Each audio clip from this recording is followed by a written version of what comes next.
इसे breeder reactor क्यों कहते हैं? इसके पीछे भी एक वजह है। एक ऐसा सिस्टम है जो ऊर्जा के उत्पादन के साथ साथ भविष्य के लिए नया ईंधन भी खुद ही तैयार करता है। साथियों, मुझे मार्च 2024 का वह समय भी याद है जब मैं कल्पक्कम में रिएक्टर की कोर लोडिंग का साक्षी बना था। मैं उन सभी को बधाई देता हूं जिन्होंने भारत के परमाणु कार्यक्रम में अपना अमूल्य योगदान दिया है। देशवासियों का जीवन बेहतर और आसान बनाने के लिए उनका यह प्रयास बहुत ही सराहनीय है। इससे विकसित भारत के हमारे संकल्प को भी एक नई ऊर्जा मिलेगी। मेरे प्यारे देशवासियों, मन की बात में आज मैं एक ऐसी शक्ति की बात करना चाहता हूं जो अदृश्य है, लेकिन जिसके बिना हमारा जीवन एक पल भी न चले। यही ताकत भारत को आगे बढ़ा रही है। यह हमारी पवन शक्ति है। हमारे प्राचीन ग्रंथों में कहा गया है, वायुर्वा इति व्यष्टि, वायुर्वै समष्टिः, अर्थात वायु सिर्फ एक तत्व नहीं है, यह जीवन की ऊर्जा है, यह समष्टि की शक्ति है।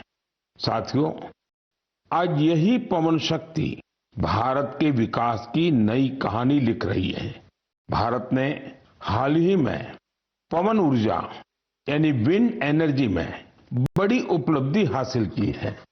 अब भारत का wind energy generation capacity 56 gigawatt से अधिक हो चुकी है। पिछले एक साल में ही करीब 6 गीगावाट नई क्षमता जुड़ी है। विंड एनर्जी में भारत तेजी से आगे बढ़ रहा है और दुनिया भी हमारी तरफ देख रही है। साथियों, आज भारत विंड एनर्जी कैपेसिटी में दुनिया में चौथे स्थान पर है।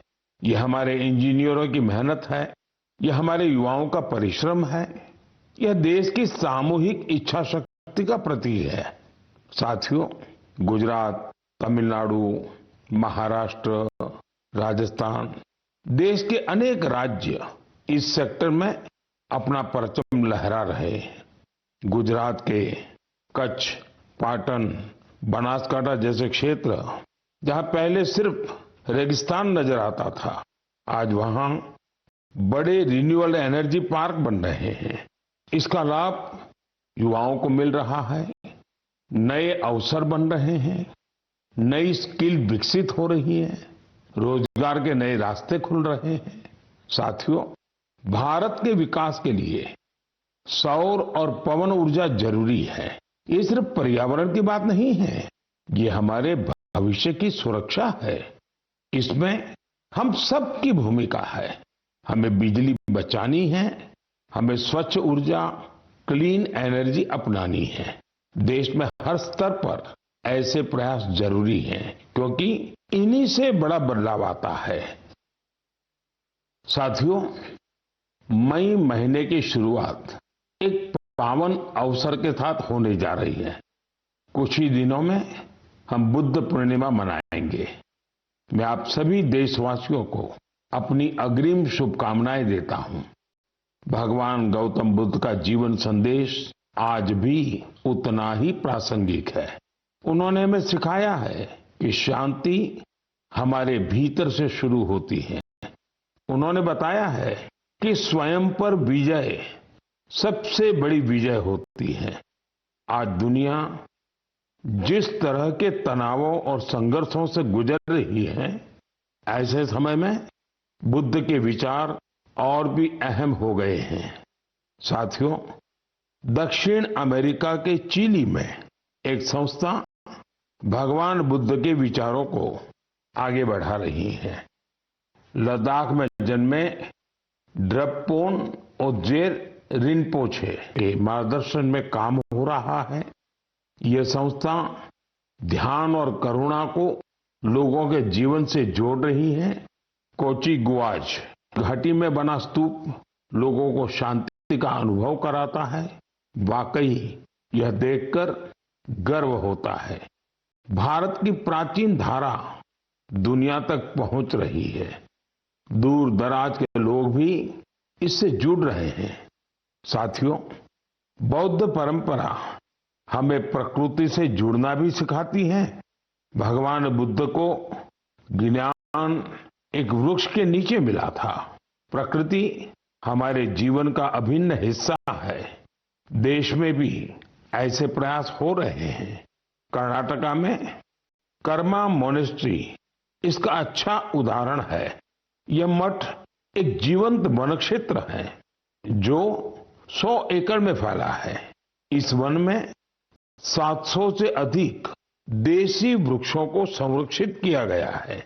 साथियों, बुद्ध का संदेश सिर्फ अतीत नहीं है, यह आज भी प्रासंगिक है और भविष्य के लिए भी जरूरी है।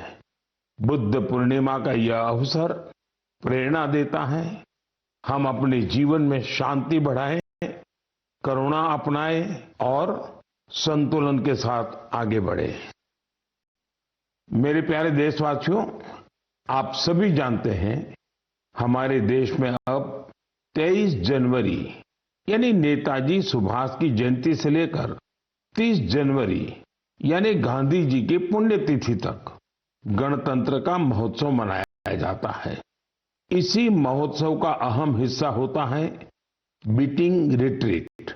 आज मैं आपसे बीटिंग रिट्रीट की चर्चा कर रहा हूं क्योंकि इसके पीछे खास वजह है। साथियों, आपने देखा होगा यह समारोह अलग अलग बैंड्स की विविध संगीत परंपराओं को दर्शाता है। बीते कुछ सालों से इसमें भारतीय संगीत का समावेश बढ़ा है और ये देश के लोगों को भी बहुत पसंद आ रहा है। इस साल की बीटिंग रिट्रीट सेरेमनी भी बहुत यादगार रही थी। एयरफोर्स, आर्मी, नेवी और सीएपीएफ के बैंड्स ने बहुत ही अच्छी परफॉर्मेंस दी थी। साथियों, शानदार म्यूजिक के साथ साथ जानदार फॉर्मेशंस का ये कार्यक्रम सबका ध्यान खींचता है। एयरफोर्स बैंड ने सिंदूर फॉर्मेशन बनाया, नेवल बैंड ने मत्स्य यंत्र फॉर्मेशन बनाया, वही आर्मी बैंड के परफॉर्मेंस में वंदे मातरम के 150 साल और क्रिकेट में भारत की सफलता को भी दर्शाया गया। साथियों, बीटिंग रिट्रीट के बीते जाने के बाद ये सारी मेहनत, ये उपलब्धि धीरे धीरे ओझल हो जाती थी, लेकिन अब इसे लेकर बहुत ही अच्छा प्रयास हुआ है। बीटिंग रिट्रीट का म्यूजिक पहली बार वेव्स ओटीटी पर भी उपलब्ध है। आने वाले समय में यह दूसरे प्लेटफॉर्म्स पर भी मौजूद होगा। आप इसे जरूर सुने। आपको अपनी आर्म्ड फोर्सेस और उनकी परंपराओं पर बहुत गर्व होगा। साथियों, पिछले कुछ वर्षों में देश के अलग अलग हिस्सों से प्रकृति के संरक्षण की प्रेरक कहानियां सामने आई हैं। ये कहानियां हमें उम्मीद देती हैं और गर्व से भर देती हैं। मैं मन की बात के श्रोताओं से कुछ उदाहरण साझा करना चाहता हूं। इनको सुनकर आपका मन प्रसन्न हो जाएगा। पहले बात कच्छ के रण की। बरसात खत्म होते ही यहाँ की धरती जीवंत हो जाती है।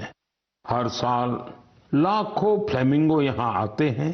पूरा इलाका गुलाबी रंग से रंग जाता है, इसलिए इसे फ्लेमिंगो सिटी कहा जाता है। ये पक्षी यहीं घोंसले बनाते हैं और अपने बच्चों को बड़ा करते हैं। कच्छ के लोग इन्हें लाखाजी के बाराती कहते हैं। अब लाखाजी के बाराती कच्छ में पर्यावरण संरक्षण के बड़े सुंदर प्रतीक बन गए हैं।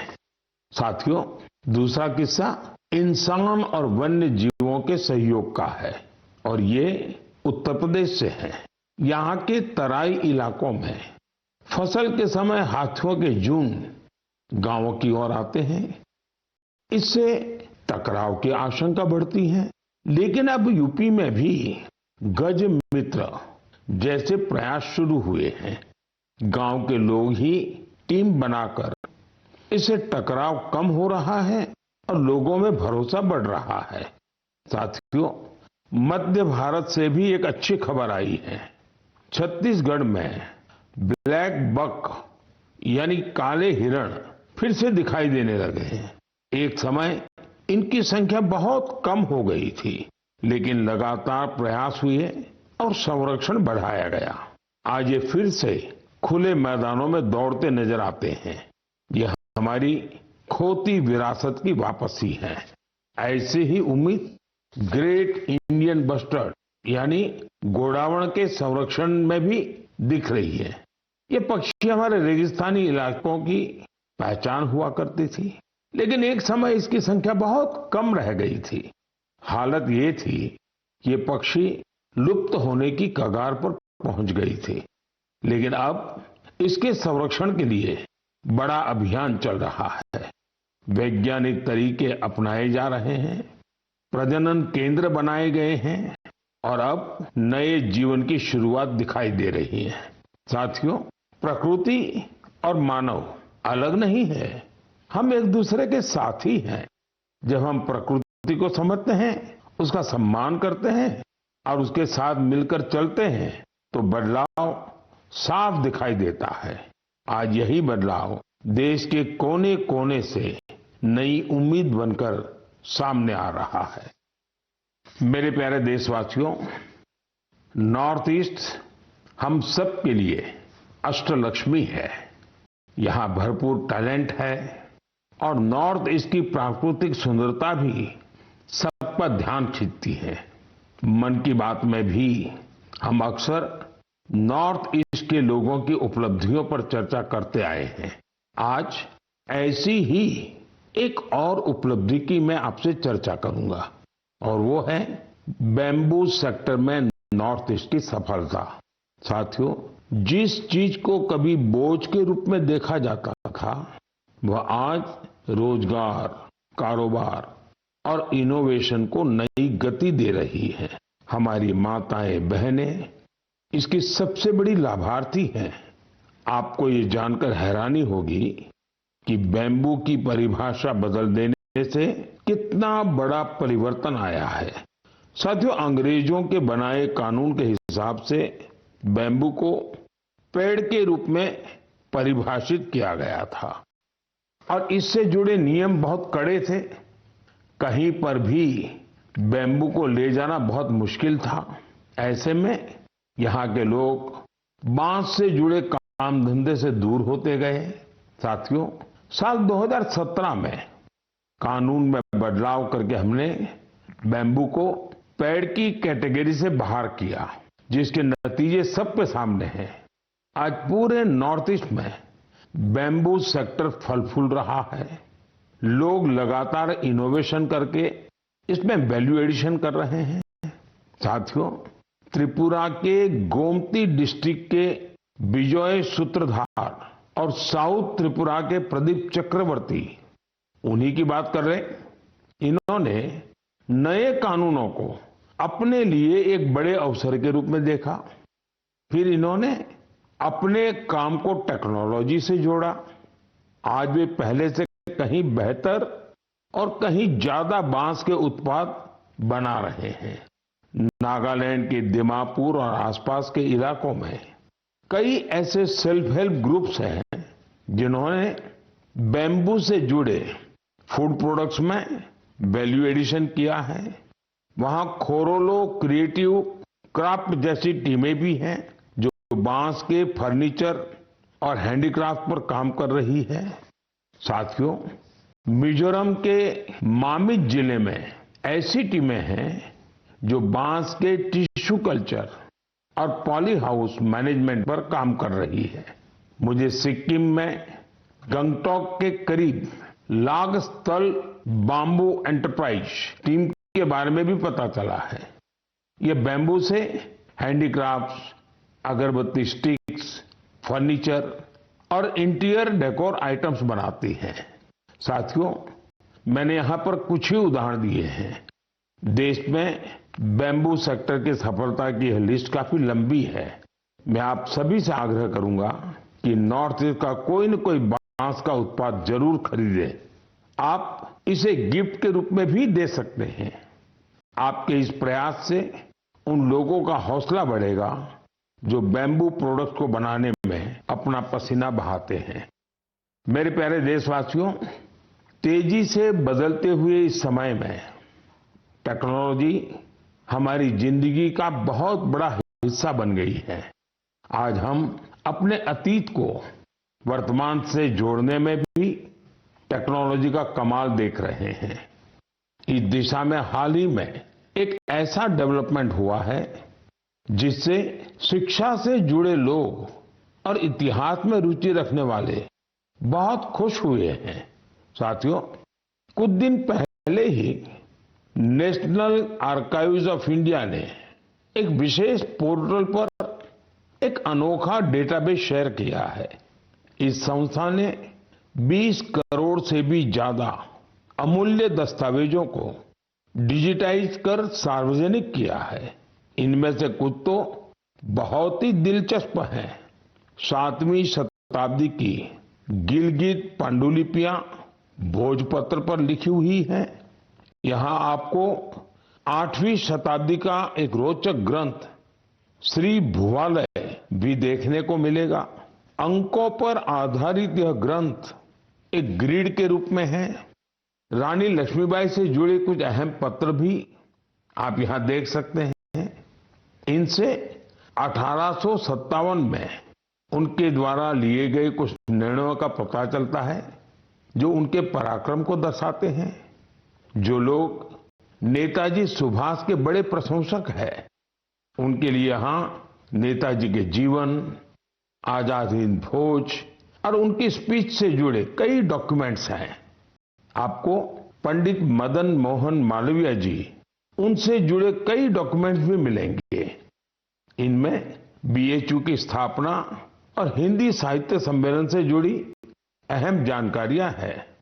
यहां हमारे संविधान सभा से जुड़े कई अनोखे दस्तावेज भी उपलब्ध हैं।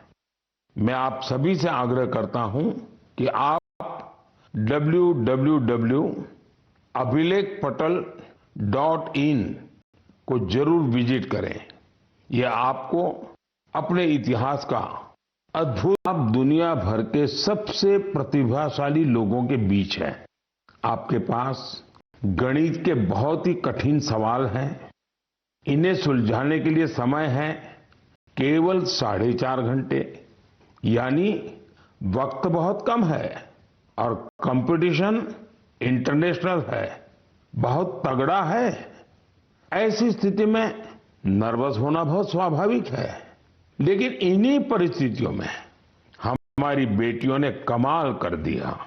इस महीने की शुरुआत में फ्रांस के बोर्दो में यूरोपियन गर्ल्स मैथमेटिकल ओलंपियाड का आयोजन हुआ था। मैथ्स में गहरी रुचि रखने वाली स्कूली छात्राओं के लिए यह एक बड़ी प्रतियोगिता थी। यह दुनिया के सबसे सम्मानित प्रतियोगिताओं में से एक है। इस ओलंपियाड में हमारी बेटियों ने अब तक का सबसे बेहतरीन प्रदर्शन किया। मुझे इस प्रतिभाशाली टीम पर बहुत गर्व है। इसमें मुंबई की श्रेया मुंदड़ा, तिरुवनंतपुरम की संजना चाको, चेन्नई की शिवानी भरत कुमार और कोलकाता की श्रीमोई बेरा शामिल थी। इसमें हमारी टीम विश्व में 6ठे स्थान पर रही। श्रेया ने गोल्ड मेडल जीतकर इतिहास रच दिया। संजना ने सिल्वर, तो शिवानी ने ब्रॉन्ज मेडल अपने नाम किया। साथियों, इस ओलंपियाड के लिए भारत में जो सिलेक्शन की प्रक्रिया है वो अपने आप में बहुत कठिन है। इसका एक मल्टी स्टेज सिलेक्शन प्रोसेस है। इसमें रीजनल, स्टेट और नेशनल लेवल पर कठिन चुनौतियों को पार करना होता है। इसके बाद सबसे बेहतर प्रदर्शन करने वाली छात्राएं 1 महीने के मैथमेटिक्स ट्रेनिंग कैंप में शामिल होती हैं। यह camp Tata institute of fundamental research के Homi Bhabha centre for science education में आयोजित होता है। इस कैंप के आखिर में टीम सिलेक्शन टेस्ट होता है। इसमें परफॉर्मेंस के आधार पर ही भारत की टीम चुनी जाती है। साथियों, हर वर्ष देश भर की करीब 6 लाख स्टूडेंट्स इस मैथमेटिकल ओलंपियाड प्रोग्राम में हिस्सा लेती हैं।